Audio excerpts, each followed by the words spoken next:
Good morning. This is a recap of the Zoom meeting that took place on Saturday, April 20th from 10 a.m. to 10:40 p.m.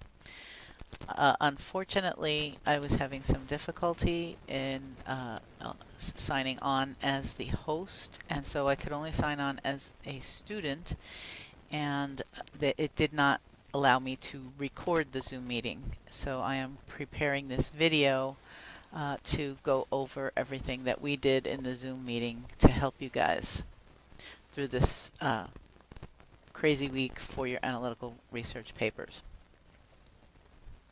During the Zoom meeting, I walked you through the processes for finalizing your analytical reports. The first thing I want to do is remind you to go back to Module 4 over here. Specifically, we want to go to page 4.4, where you found your analytical report instructions and resources. This page includes 3 different tabs of instructions that begin with the planning phase and goes through to the revising and finalizing phases. The first thing that I want to address for you to be sure that the document is formatted correctly is to use the analytical report template that I created for you guys.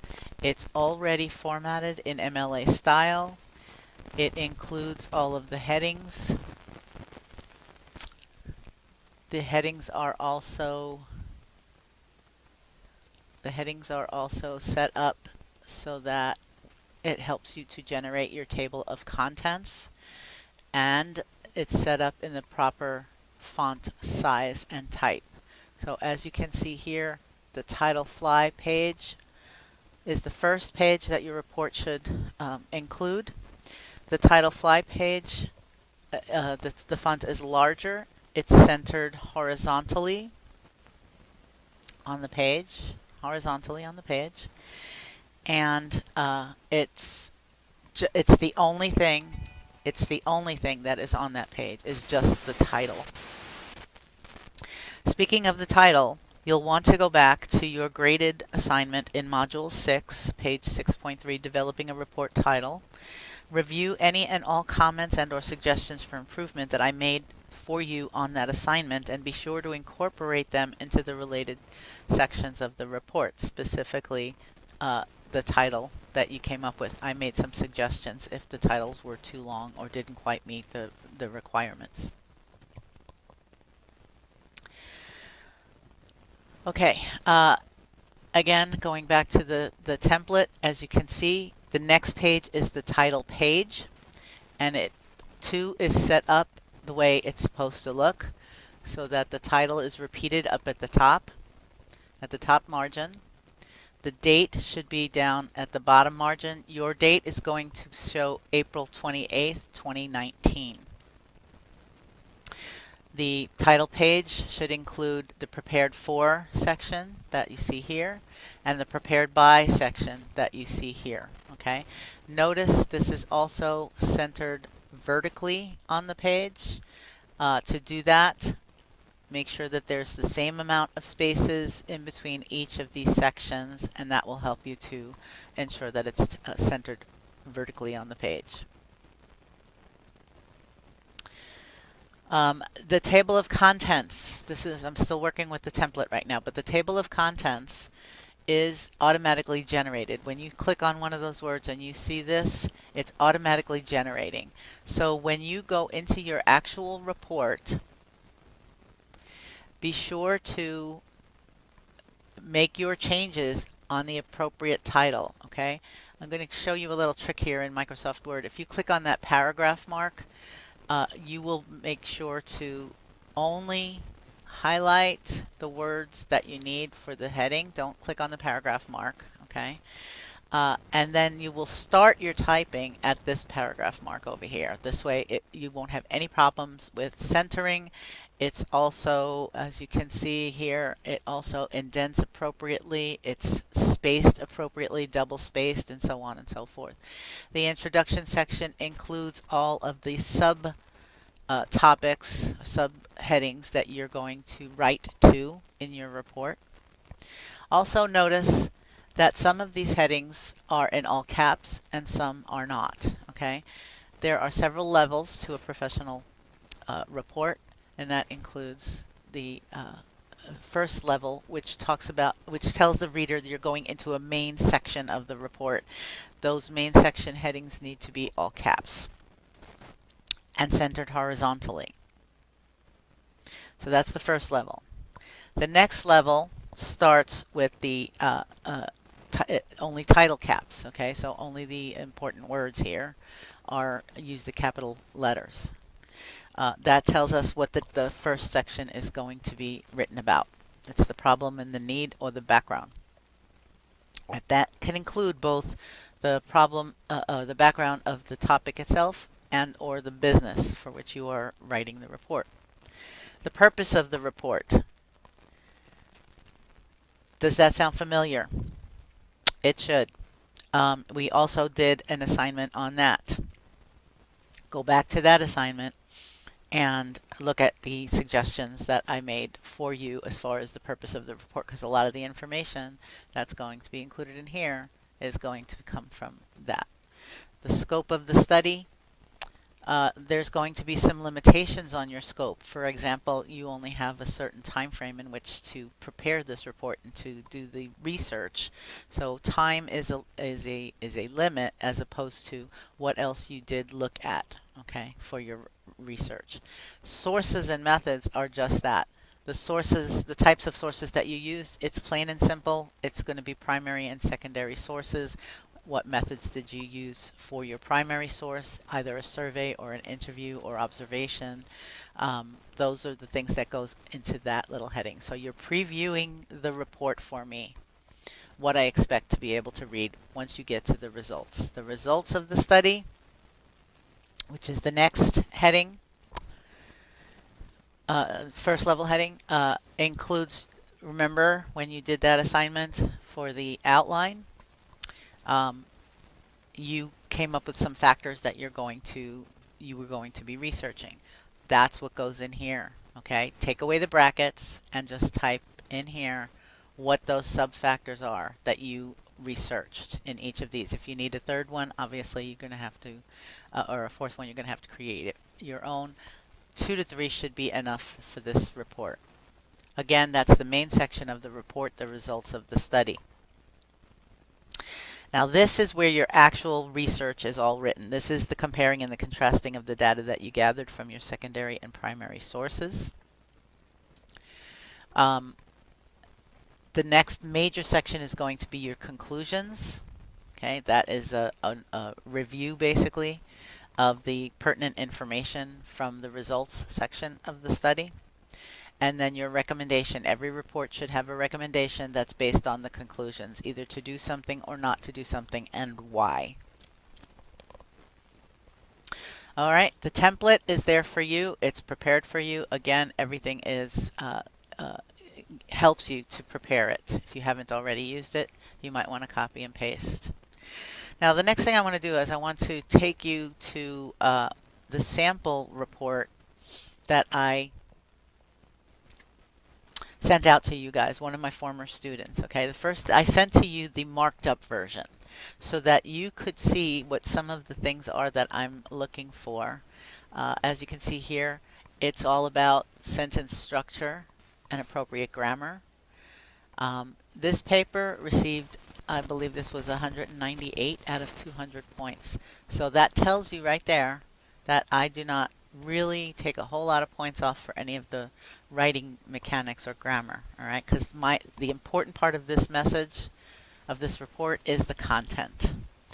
Notice the sections, how he's got them broken out, the headings, and so on and so forth, the citations, and my little comments if he made any incorrect notations here.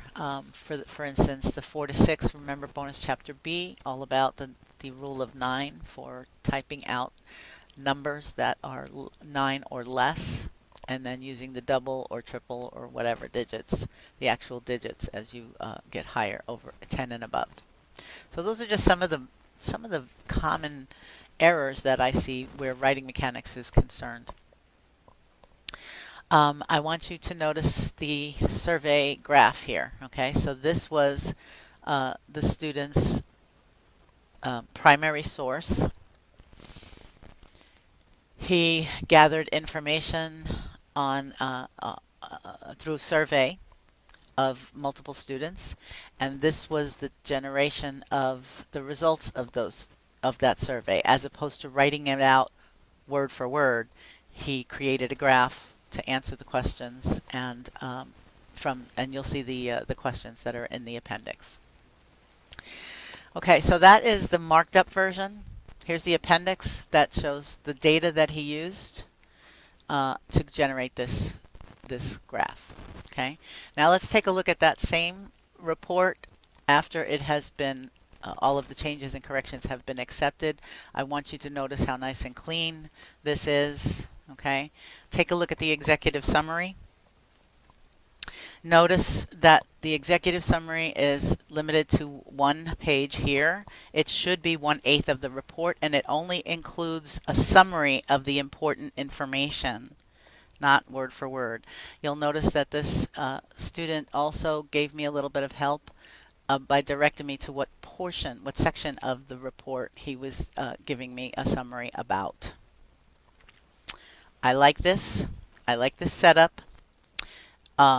It's very clean, it's very clear, it's very concise. It's okay to replicate the format of this student's executive summary, but don't copy and paste his words and only change anything relevant to your report. Use your own words, your own analytical and critical thinking skills. Okay, so I have this report ready for you. If you would like to see it, I can go ahead and send it to you. Okay, the next thing that I want to talk about is going back to the modules here.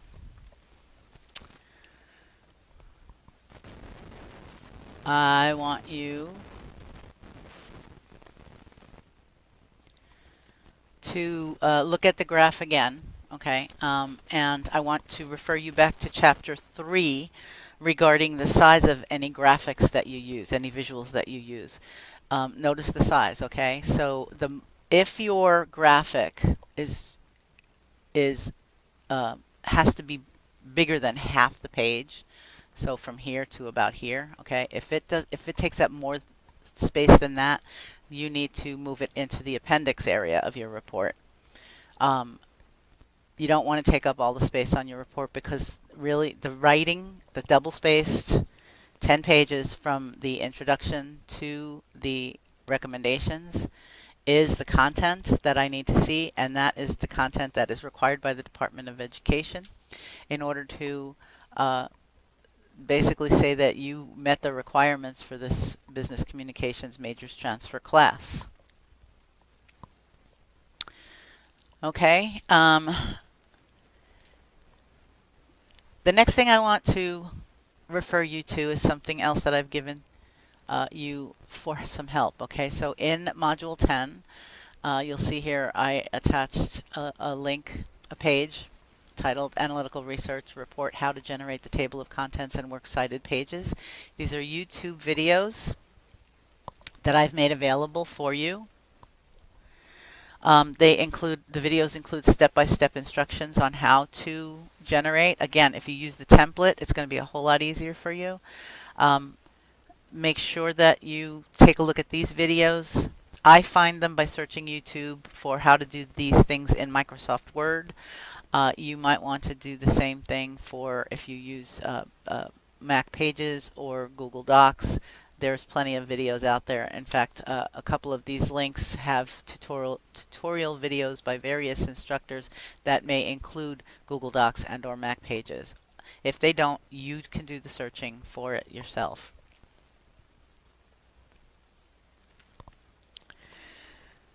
Okay, the next thing that we want to go to is hold on one second here. Let me go back to the submitting your analytical report. Module 11, which is what we're in right now, page 11.3.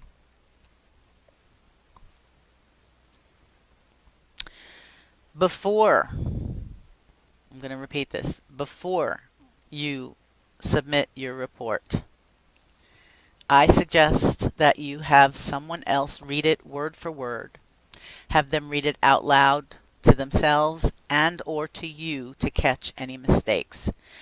During our Zoom meeting, I gave an example of my wedding invitation many years ago, and how I was so excited that when they came in, I brought them into work for all of my coworkers to see. And one of my coworkers, who had escaped the Iron Curtain with her mom from Germany and learned English here in the United States on her own, decided to do the reading of the invitation. And so she started to read it and said, and I quote, "Mr. and Mrs. Dominic Carciopolo request the honor of your presence at the marriage of their daughter, Joanne Carciopolo, to Mr. Peter Boschak on May 18, 1975, at St. Cyril and St. Methodist Church." And I stopped her right there and I said, "No, Ingrid, that's not St. Methodist, that's St. Methodius." And she looked at it very carefully, and because she was so careful, the way she learned English, she looked at me and said, "No, Joanne, this says St. Methodist." 150 invitations had to be redone and rushed. I looked at it, my whole family looked at it, my future in-laws all looked at it. Nobody saw that because we knew it was supposed to say St. Methodius Church. Thanks to Ingrid for finding that, okay? I'm going to suggest you do the same thing. Have someone else read it out loud, read it to you. If you don't have anybody to do that, also send it to the tutoring center for help with that, and also with the writing mechanics.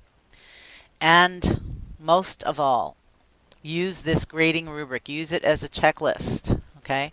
This is the distinguished level. These are the things that I'm going to be looking for and calling out.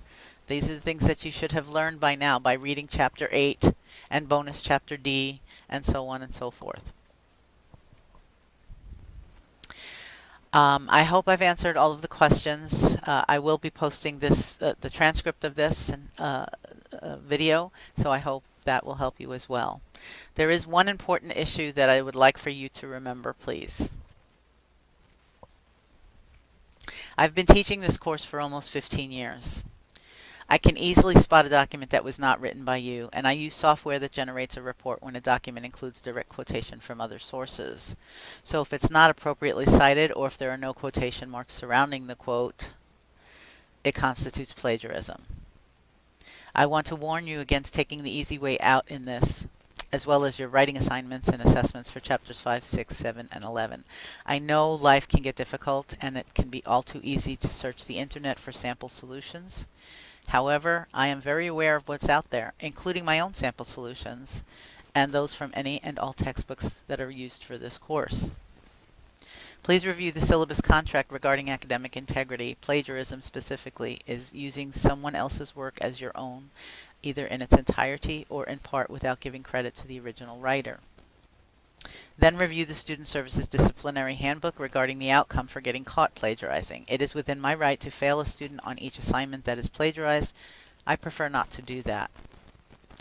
It's for that reason that I take the time in the beginning of the semester to walk you through all the tools that you need in those first few weeks of the course to effectively communicate in business and to successfully complete this course on your own merit. I hope this video review helps you as you finalize and submit your analytical reports that are due no later than Sunday, April 28th. One more major caution, you guys. Don't wait until the last minute. The district and Canvas perform maintenance and updates on Sunday nights. And although they say it's not service impacting, I have been bombarded with emails this last week from students who had issues because they waited too long. Apparently there was some maintenance going on. Again, my wish for you is to succeed in this class, and that's why I make the modules available the weekend before the official start of the module. That gives you 10 days to complete any of the related assignments. It's your job to manage your time wisely. I will not make any exceptions because I give you that extended time, and I don't want you to lose any points, especially not the points attached to the research report and or any assessments or tests. Finally, once you have submitted the report by clicking on the Submit Assignment here, I will mute the assignment so it won't be showing up in your grades until I have graded all of the papers. Our roster includes 31 students at this time. Each report takes me a minimum of 1 hour, a maximum of 3 hours to carefully grade. On that note, please don't expect to see your grade for about 2 to 3 weeks. Also keep in mind I'll be grading your regular assignments and trying to stay within that time frame of 3 to 5 days. And I have another course full of writing assignments and discussion forums to grade each week. Additionally, full disclosure, I am in the midst of helping my daughter plan my daughter's bridal shower, which is on May 4th, and her wedding, which is on June 7th. So bear with me. I will do my best to get everything graded and to you in a timely manner. Meanwhile, I look forward to reading your reports. One last notation is don't forget to check out that Purdue University's online writing lab, specifically the MLA style information, the overview, everything that you need to help you with MLA is on this website. It's clear, it's simple, it's easy to use. I look forward to reading your reports. Ciao for now.